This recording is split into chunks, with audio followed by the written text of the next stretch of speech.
Excellent, let's get stuck right in now to the prep then. Got my food waste, got my chopping board, and I've got my knives. Yep. Just going to use my smaller knife for this. Okay. Cleaned all the area this morning before I started and made sure that it was hygienic. So I'm just going to take the heads off. So, in with the knife, take the head off. Boom, sorted. From here, over we go into my glass storage tub. This gets kept for Julie because she'll use that for a juice. We're in. Right, number 2. Boom. Staying away from the wee stemmy bits, they'll get kept as well. Get into the head. And about the head of the broccoli. In we go. Just taking the wee bits off. Starting at the back. And I'm just working my way through. Yeah. Really enjoy eating broccoli. Try and have it kind of most days, most meals. Awesome source of awesomeness. That's all I'm going to say. Again, that to the side. But obviously, depending on what I'm making, whether it be a kind of stir fry or oven roasted veggies, honey roasted veggies, which I like to make because it's dead easy, because just fire them all on a roasting tray. Well, I'll use one of the Pyrex dishes and get that in there, a wee bit of honey, sweeten it up. Oh baby man, it's lovely. I tend to, if I'm doing a stir fry, chop the heads even further, but at the moment we're just storing. Just now I'm just storing. So there we go, nice and quick, couple of minutes, boom. Well, there's one more here. We've got, what, 1, 2, 3 full broccolis prepped and ready. Now, you might think to yourself, oh well, you know, that doesn't take that long. But see, once you maybe spending 20 minutes prepping and 10 minutes cooking, that's half an hour out of your night, guys. That's half an hour of family time. Because if you're anything like me, you're busy. When you come home at night, you've got kids to look after. Or when you come home at night, you've got prep to do for your job. Or when you come home at night, you've got other stuff to do. Now, if you have everything there, ready at your fingertips, it's convenient. And that means that you'll not have to go for other types of convenient, non-healthy, wholesome foods.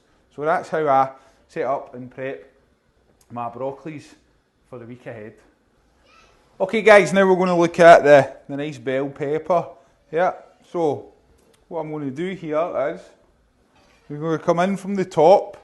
Okay, making sure my hand's guarded, but I'm going to come in for the top, a nice cut. Then I'm going to put the knife in and I'm going to work it round down to the bottom as much as possible.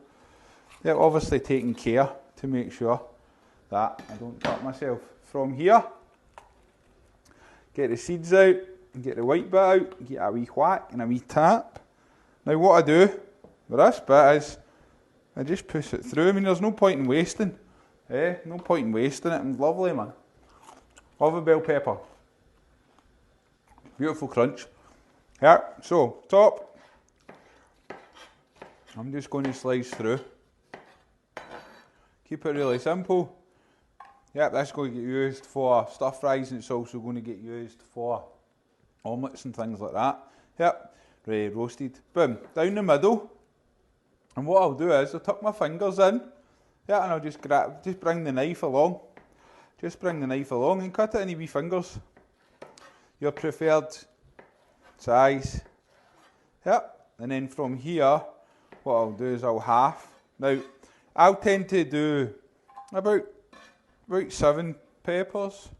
This is for me and Julie and the boys. I'll do 7 peppers in one go. Sometimes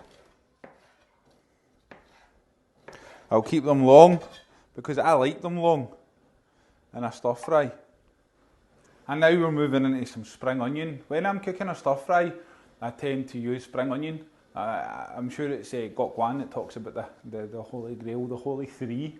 He's using garlic, and he uses garlic, ginger and spring onion. So now it's time to prep my spring onion, because I definitely will have a couple of stir fries throughout the week, and I'll also prep a big prepper stir fry and fridge it or freeze it. So I get them all the stems together, and I just take the wee rough edge bit, you know. I think they call this topping and tailing.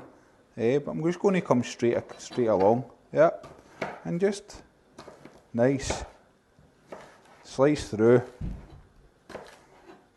wee chunks aiming to keep it all together. Yeah, I've got some, you tend to find as some of the leaves come off, like this has happened just now. Yeah.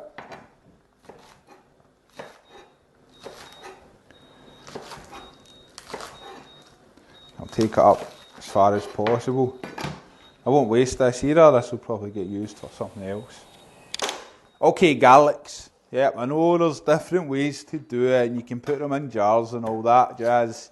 Yeah, but all I'm doing here is just taking the skins off, guys. Just taking the skins off.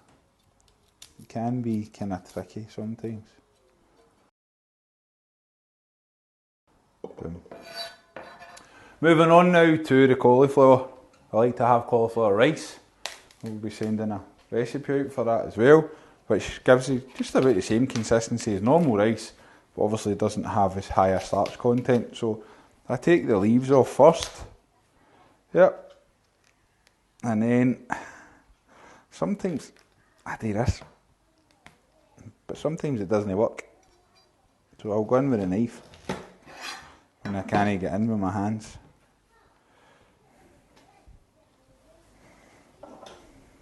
Again, and with the paring knife first time, get the root out yet.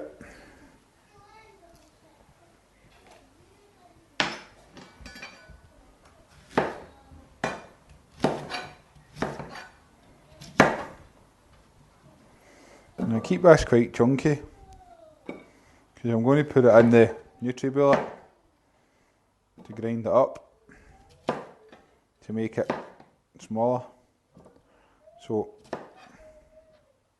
I don't really want it to be too fine just now because I'm going to make it finer myself with my blender. I will, however,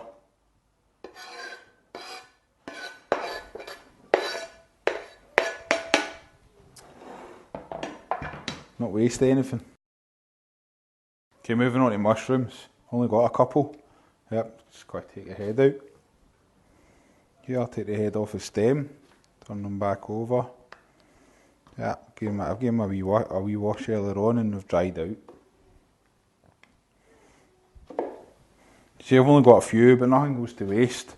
Always grab things before, you know, they're going to not be good enough. And all I'm going to do here is place it flat side down.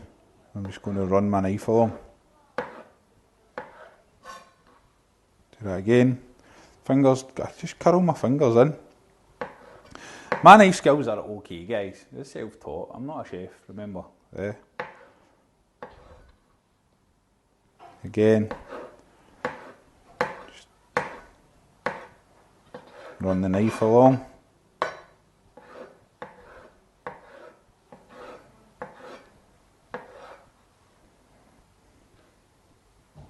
Okay, next, some ginger here. Nice knob of ginger. Take that, go back. Put in with the rest of it. Okay, what knife do I want to use? Yeah. Use my big one. What I'm try to do here is, as best as possible, take the outer layer off. Without losing too much of it. Taking the skin off it. What a lovely smell, man. It's gorgeous, gorgeous, gorgeous smell.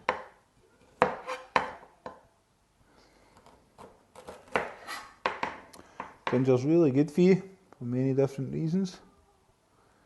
And I love to cook with it. And juice with it as well. Boom.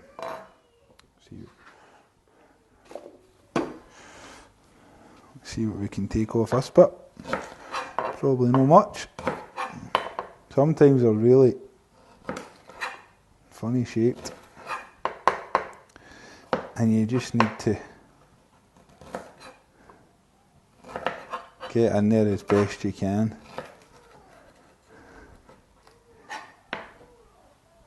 But it's a bit hairy.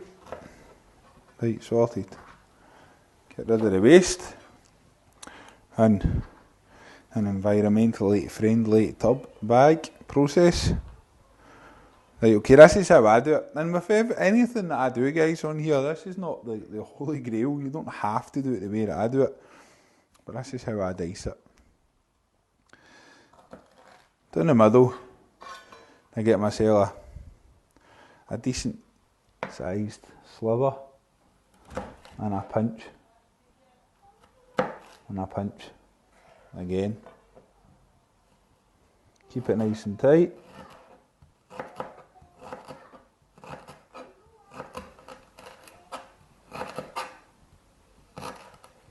And just cut through.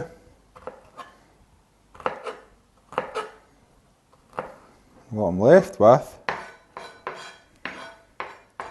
is some chopped ginger.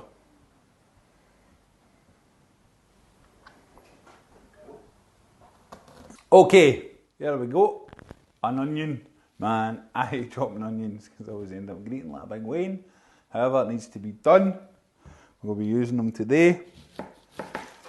Top, or top, tail, top, whatever way it is. And then try and peel like that if you can. And get yourself under the skin, like so. Try to think, I want to take another layer off this, just me personally.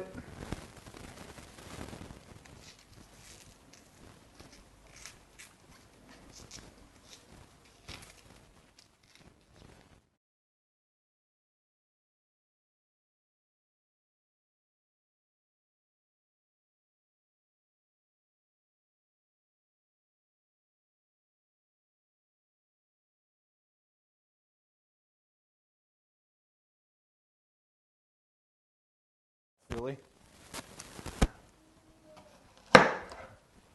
Make a wee indent, make another wee indent, and another wee indent, starting to go already.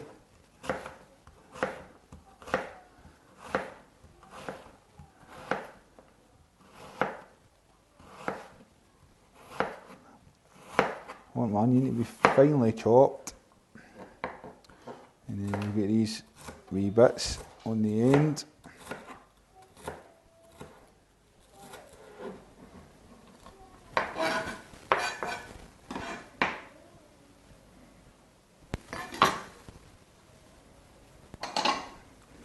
Already.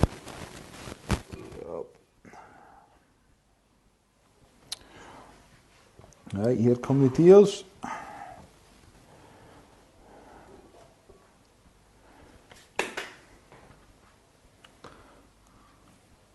Just a wee bit of skin there.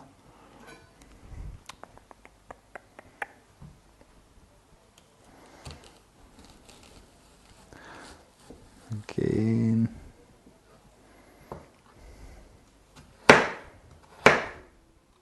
Sometimes that happens.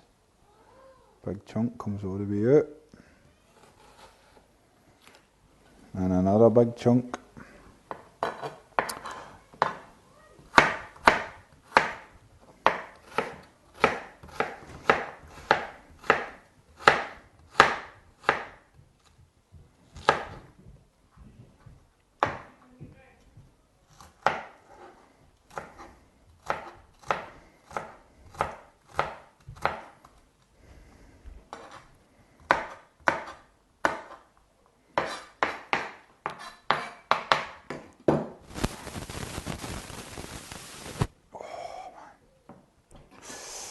Right.